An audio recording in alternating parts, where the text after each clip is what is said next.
We provide you the platform to turn your dreams into reality. Give wings to your aspirations with KR Mangalam University.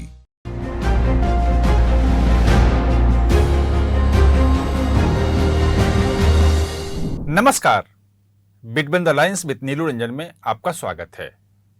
आज हम बात करेंगे caste census की। Caste census जिसको लेकर के आने वाले दिनों में बड़ा घमासान मचने वाला है। जी हाँ, इसके साइड इफेक्ट क्या क्या होंगे कोई सोच नहीं सकता है। एक साइड इफेक्ट जो है वो ये है कि कई जो ओबीसी की जातियां हैं और जिनके लीडर जो हैं आगे बढ़ चढ़ के कास्ट सेंसस करवाने की मांग कर रहे थे, हो सकता है उसमें से कई जातियां ओबीसी की सूची से बाहर हो जाए, सूची से ही बाहर हो जाए। ऐसा कैसे होगा, क्यों होगा? आखिर कास्ट सेंसस में ऐसा क्या है कि जातियां ओबीसी की सूची से बाहर भी हो जाएंगी, हो सकती हैं, और कई जातियां जो अभी ओबीसी की सूची में नहीं है, लिस्ट में नहीं है, उनको ओबीसी नहीं मानता, वो ओबीसी के बाहर हैं, वो उच्च जातियां मानी जाती हैं, सवर्ण माने जाते हैं, उनकी ओबीसी में एंट्री भी हो सकती है। ये रास्ते भी खुल सकते हैं। इसके पीछे जो कारण है मेन, वो ये है कि पहली बार आजादी के बाद देश में सभी जातियों की असली संख्या और उनकी आर्थिक, सामाजिक और शैक्षणिक स्थिति की जानकारी, पूरा डाटा सामने आएगा। और आजादी के बाद ही नहीं, सच मायने में कहें तो अभी तक के इतिहास में पहली बार बिल्कुल एक्यूरेट डाटा आएगा। क्योंकि 1931 की जो जाति जनगणना थी, उसके डाटा पर भी सवालिया निशान लगते रहे हैं। चर्चा नहीं हुई उसकी बहुत ज्यादा, लेकिन जिस वक्त 1931 में जाति जनगणना हो रही थी, सेंसस के साथ साथ, जनगणना के साथ साथ, उस वक्त असहयोग आंदोलन चल रहा था देश में और नमक सत्याग्रह चल रहा था, और कांग्रेस इस जाति जनगणना का विरोध कर रही थी। कांग्रेस का उस वक्त कहना था, जो नेतृत्व थे उनका कहना था कि ये जाति गिन करके अंग्रेज जो हैं वो भारतीय समाज को कमजोर करना चाहते हैं, जातियों को लड़ाना चाहते हैं, और इसलिए बहुत सारे लोगों ने वो डाटा दिया भी नहीं, जानकारी नहीं दी। और जो उस वक्त जो सेंसस कमिश्नर थे, बाद में उन्होंने खुद स्वीकार किया कि बहुत सारी जातियों ने, बहुत सारे लोगों ने जो अपने बारे में बताया, जो डिटेल्स दिया, वो झूठा बोला, गलत बोला। उसके बाद भी वो डाटा जारी हुआ, और आपको पता है कि उसी डाटा के आधार पर ओबीसी का पूरा आरक्षण का ताना बाना बुना गया, और 1991 में केंद्र में वो लागू भी हो गया।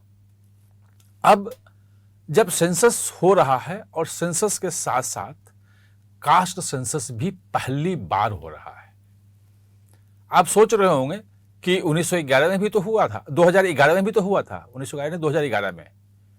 तो उस वक्त जो कास्ट सेंसस था उसका नाम था सोशियो इकोनॉमिक कास्ट सेंसस। वो मेन सेंसस जो है, मेन जनगणना जो है, उसके साथ नहीं हुआ था, उसके बाद हुआ था, और उसमें बहुत गड़बड़ियां थी। एक तो जातियां, आपको पहले बता चुका हूं कि 46,80,000 हो गई जातियां उसमें आ गई। उसके जो मेन डाटा थे, जो सोशियो इकोनॉमिक जो डाटा थे, वो भी बहुत ही गड़बड़ था।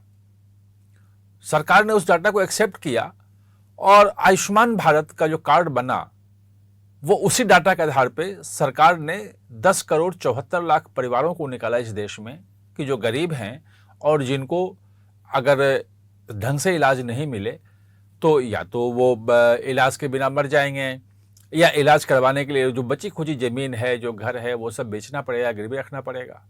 वो बेहद गरीब हो जाएंगे, उनकी हालत खराब हो जाएगी, और इसी के लिए 5 लाख रुपए सालाना का परिवार को वो दिया गया कि हम, सरकार मुफ्त इलाज करवाएगी।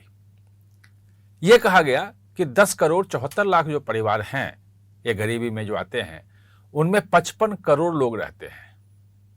योजना को लागू हुए 8 साल हो गए, और आपको पता है कितने लोग मिले हैं? केवल 20 करोड़ लोग का आयुष्मान कार्ड बना है। केवल 20 करोड़ से भी कम ही है। और अगर सब जोड़ जाड़ लें तो वो अलग है कि बहुत सारे राज्य सरकारों ने, जम्मू कश्मीर ने अपने जितनी भी पॉपुलेशन है पूरे पॉपुलेशन को दे दिया है आयुष्मान कार्ड। कुछ और राज्यों ने किया है, जो CAPF है, जो केंद्रीय अर्धसैनिक बल हैं, उसके लिए MHA ने उनके परिवार के सभी सदस्यों के लिए आयुष्मान कार्ड कर दिया है। और ऐसे जो आयुष्मान कार्ड जारी हुए हैं तो वो कहते हैं कि 33 करोड़ हुआ है। और ऐसे अगर देखें तो 70 करोड़ लगभग जो पॉपुलेशन है वो आयुष्मान में कवर होता है। लेकिन कार्ड कितने बने? 32-33 करोड़। यानी कि वो लोग हैं ही नहीं, वो डाटा इतना फ्लॉड था।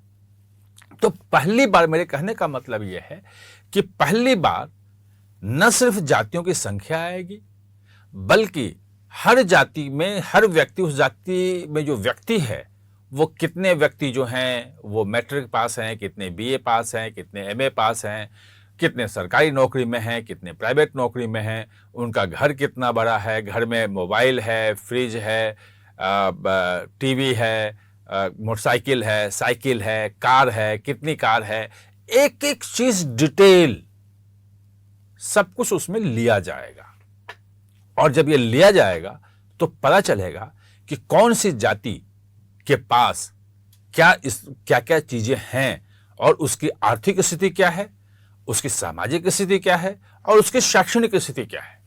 ये डाटा पहली बार आने वाला है इस देश में, और ऑथेंटिक डाटा आने वाला है, क्योंकि इसमें कोई फर्जी वाला कर भी नहीं सकता। इस बार व्यवस्था ऐसी की गई है कि जो पहले सुनते थे कि जो जनगणना कर्मी इनोमेटर्स आता था, वो कहीं एक शहर में बैठा किसी गांव वाले से पूछ लिया कि तुम्हारे गांव में कितने घर हैं, कौन कौन हैं, और वहीं सब कुछ भर करके भेज दिया था। ऐसे भी जनगणना होती थी और ये सब हम देखते आए हैं किस ढंग से होता था। इस बार एक तो जनगणना पूरी तरह डिजिटल होगी, जो टैबलेट होगा उसमें सबको दिया जाएगा, उसी में सब भरेंगे उसको, और उसको जियो फेंसिंग भी किया गया है। यानी कि जिस गांव में या जिस मोहल्ले में या जिस गली में उस जनगणना कर्मी को जाकर के जनगणना करनी है, जब तक वहां नहीं पहुंचेगा ऑन स्पॉट पे, तब तक वो डाटा भर ही नहीं सकता है।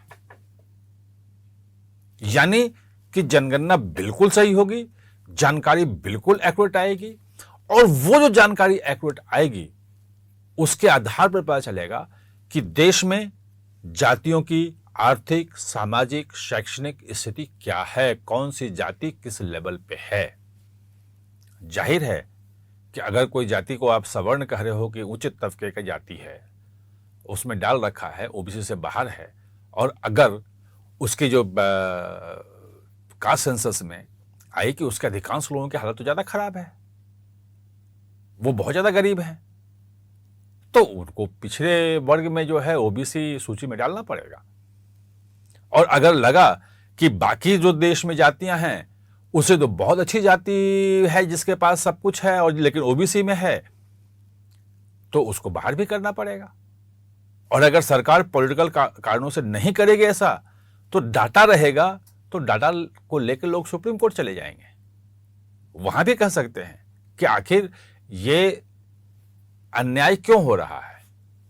और जो अनुच्छेद 15 है संविधान का, जो इस OBC आरक्षण का आधार है, जिसमें यह कहा गया है कि शैक्षणिक, आर्थिक और सामाजिक रूप से जो पिछड़े हैं, जो पिछड़ गया है समाज, जो तबका पिछड़ गया है, उसको आगे लाने के लिए सरकारें जो हैं विशेष प्राविधान कर सकती हैं। संविधान इसकी इजाज़त देता है। और इंदिरा साहनी का जो पूरा का पूरा केस था, वो 1994 में फैसला आया, वो इसी आधार पे हुआ, और जो OBC आरक्षण को इसी आधार पे सही ठहराया गया, और कहा गया कि भाई OBC आरक्षण बिल्कुल सही है, और केवल ये था कि 50% की जो सीमा है वो क्रॉस नहीं होनी चाहिए। अब वो जो ट्रू स्पिरिट जो संविधान का है कि जो भी जाति जो शैक्षणिक, आर्थिक, सामाजिक रूप से पिछड़ी नजर आती है समाज में, उसको OBC अदर बैकवर्ड क्लास के दायरे में ला करके और उसके उत्थान के लिए विशेष प्रयास, आरक्षण हो, बाकी चीजें हो, आप कर सकते हैं, जो हो रहा है।